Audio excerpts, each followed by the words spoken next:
This is Mark Billy Billingham. He served in the British SAS for over 17 years, has been responsible for planning and executing strategic operations across the world, is a certified counter-terrorism instructor, has led countless hostage rescues, as well as much more. Today he's joining us to break down Modern Warfare 2019's iconic SAS Clean House mission. You know, having been part in some of this stuff, that to me felt really good, really realistic. We've got a few more videos with Mark planned, taking him through many more of the Call of Duty SAS missions across the franchise, so be sure to subscribe for that. And if you want to see more of Billy Billingham, you can check out the links to all of his socials, as well as where to buy his new book, Survive to Fight, in the description below. Right, over to Billy.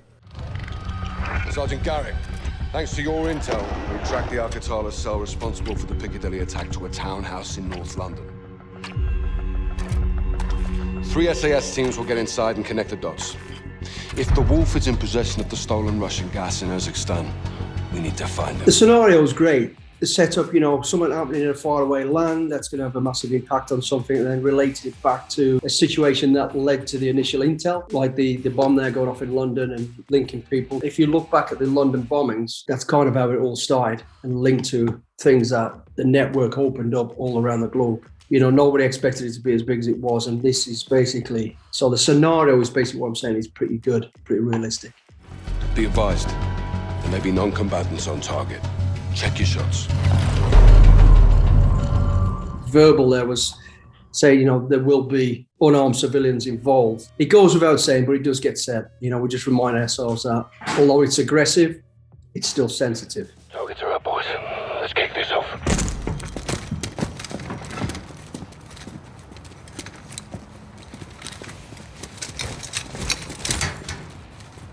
Well, this bit here, I did pick up on this before. Your first man who's opening the gate is concentrating on the gate. The guy to his right shouldn't be watching him open the lock. He should be looking for him, you know, but that's very minor detail. But other than that, it's good. They're a little bit bunched, but it's good.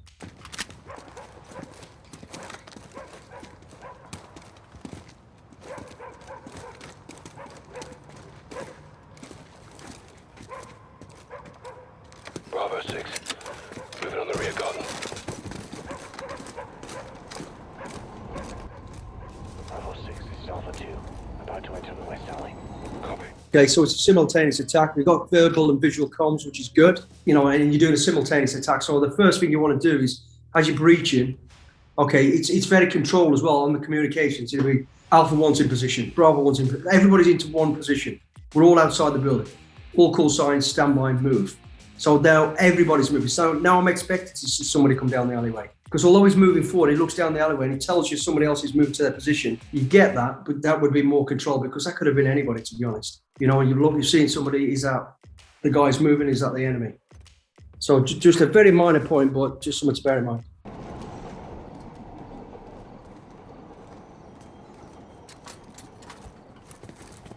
I'll get the kettle on. Quiet. Okay, you know, you probably get a scream out of it, open that door and seeing somebody, but he's on it pretty quick, so we'll give him the benefit of the doubt on that. We're working with an ultra-marketing group. They'll handle operations in the east after the attack. Trust the wolf. You know I do. But this operation failed, so why are we doing this? Take the front room. Your dead brothers made sure of that. We were supposed to have double the body count. It's all over the flip. He identified the guy at the end of the table who was obviously, I'm assuming, you know, you'd have had pictures of your, what you call your x-rays, your terrorists.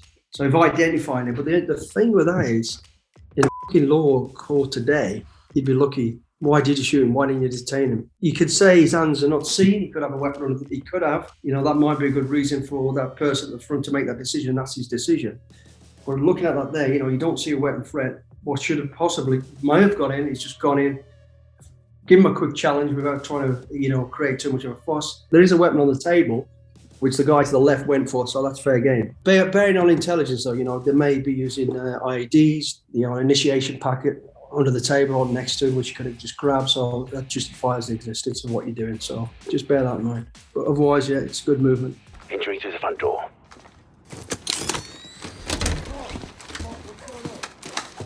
Yeah, it's good visual communication. Check where everybody is. Bravo 6, moving to the first floor. Yeah, movement's good. You got your guy at the back here is covering to the right. They're all covering different angles. Nobody moves around like this. They just don't, because you tunnel vision, you're bumping into each other. The weapons are here, and although it's a state of high readiness, there are people against them. You still, because you can actually fire from there, bang, bang, bang, bang, and then come up into the air if you really need to.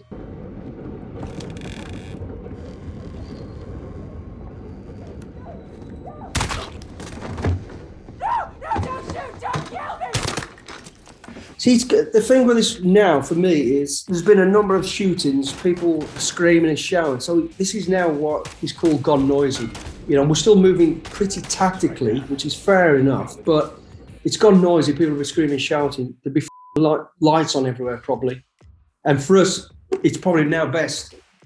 I goggles up, use the light. There's women screaming and shouting, don't shoot, this, that, the other. So the whole house is alive. However, let's stay with the stealth thing because that's what we've got here.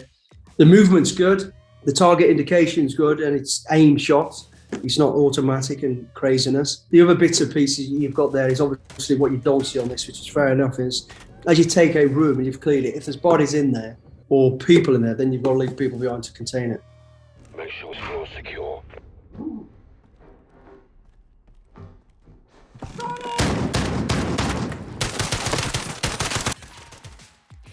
That's a bit wild. First floor secure. On me. It just blasting behind the door like that probably wouldn't happen because, again, there might be kids in there, might be civilians. You've got collateral damage you've got to think about.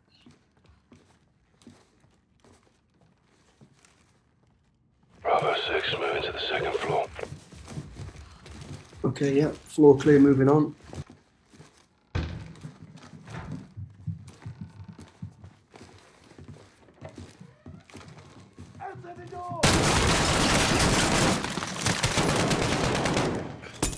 Pause there for a second. Again, I mean, you systematically clear the building. And this is the thing with this stuff. When you do this, you literally have to clear it takes time. So when you want it to go noisy.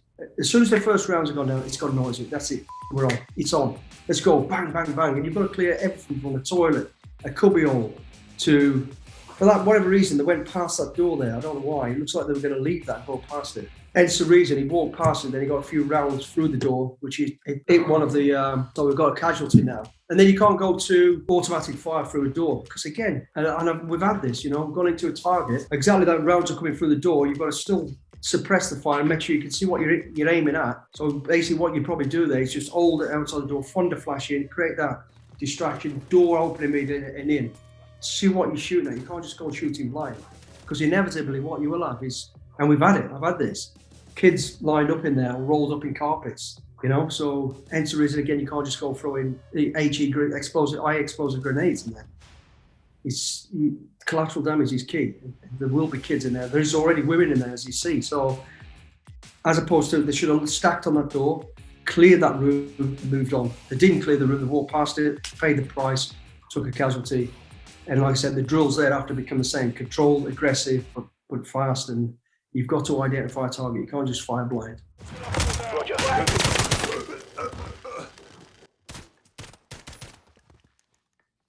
Okay, yeah, you look like he was popping up with a weapon. The first one they shot on the way in. Okay, fair deals. Good move. Bedroom clear. Get those rooms cleared.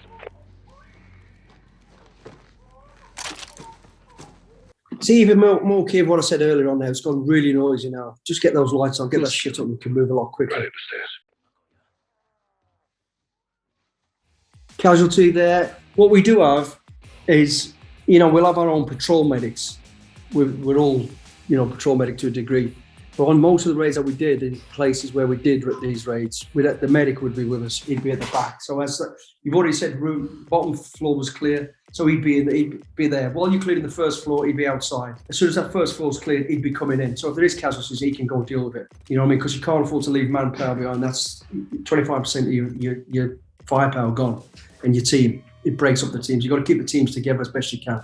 So that medic would deal with that as quick as possible. If that, like it is there, to be fair, that floor is not clear yet, you'd have to hold on the floor, get the medic in, and then move on again. Bravo 6 taking the third floor. Moving on to the third floor now. So 2 floors secure.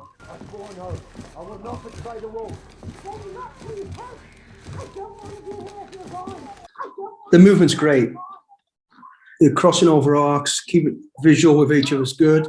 The weapon handling and movement is good. It's realistic. It's not this up in the eyes, you know, channel vision. Hands up, now!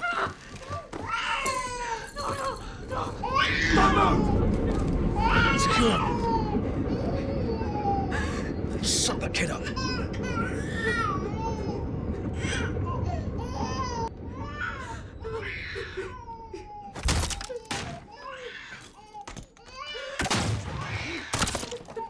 Secure.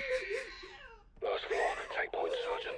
Okay, you're right. So again, I'm just watching this here. Obviously, as I alluded to earlier, when you got people, casualties and non-casualties, you have to leave people behind to contain them, and which he did there.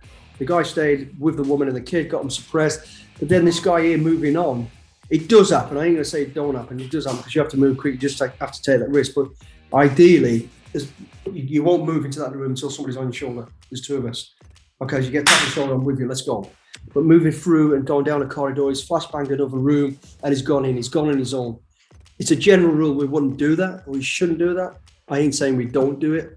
So we can call this is pretty realistic. But in the best scenario, he's on your shoulder. Okay, so you get whacked, he can continue that fight. Because if you're on your own out there, I'm now watching these children and looking for anybody else in that room. My back's really turned. If he's been shot, the guy's come back into this room, then you've got 2 casualties. It's minor stuff, but but there is realism there, definite realism, because it does happen. You know, it's all great to have these. This is how it should happen, and the reality, when in the cold light of day, when you're in there, it all goes peak tone. The rounds are going, it's gone noisy. Things do change, so it is realistic.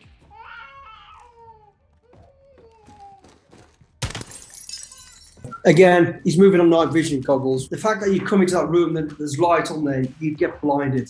You're like, it just burns out just for a few seconds or a bit longer. So the thing is, they just flip that thing up and just keep going because you can't afford to stand there messing around. So bang, flick it up rather than try and shoot out the light. I'll give you the benefit of the doubt. You get your shot out of the light, that's fine. Locked. Where is it? Try and take him alive. Where is it? Down, get down, get down! Don't shoot! Don't shoot, please! They were going to kill Don't me! move! They Stop! locked me in here! Drop him. Just stop! Clear. Fair game. I mean, that's good. That was really good, actually, because, I mean, you know, you've come in, of course she's frightened. She's scared. However, she's being given direction, told to stand still or get down, or whatever she's been told, and she's bolted. There's a reason why she's bolted. I mean, you've got to make that decision yourself. Why have you just done that? She could be going for a weapon. She could have a weapon. She could have a vest on. There's a lot of the targets you're up against now, you know, are suicide bombers. There's already been noise in the house. She's definitely already been alerted, I'd imagine. So tensions are high. I didn't see a weapon, but we'll see. They were going to kill Don't me! move! They Stop! locked me in here! Drop him. Just stop! Clear. All teams, townhouse secure. Commence SSE. Roger. Good terminology there. You know, all floors are secure. Move to SSE. SSE means collect all evidence.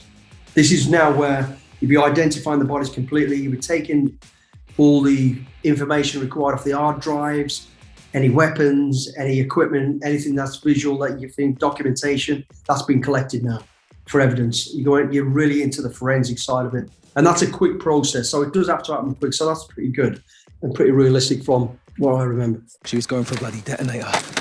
Good job we dropped it in. We made the right call, sir. We'll bet your ass. We got a location on the wolf. Overall, actually, I think it was very realistic. Few minor points, and it's easy to pick little minor things, you know. Some of the movement was good. The equipment's good. I'm looking at what they're carrying now, they're carrying it. Their movement's good, the way they move themselves. The communication, visual, verbal communication, paramount. Without it, it goes to rat shit. There's good visual and verbal communication all the way through. The relaying, the talking, you can see them looking at each other, crossing over arcs, making sure the weapons are covered. So that's all good. It's really good. The tactics are pretty good. The only things I've picked up on is moving on your own, going noisy early. Once it goes noisy, rounds are going down. I don't care how covert you think you are. So we could have gone noisy a bit early. When I went by going noisy, it's then down to screaming and shouting to each other, aggressive movement, light, as much light as you need. You need the light. You know, it's great working in all this sort of stuff. You can take it that maybe there's no power in the buildings because some of these don't have, so then you're staying as you are. But in that case, there was. And the scenario was great, real good scenario. Makes sense, based on a lot of, obviously, good intelligence you've been given there for that. And that's very realistic to the modern day sort of counter-terrorist global war against terrorism that we're up against. And, you know, having been part in some of this stuff, that to me felt really good, really, really realistic.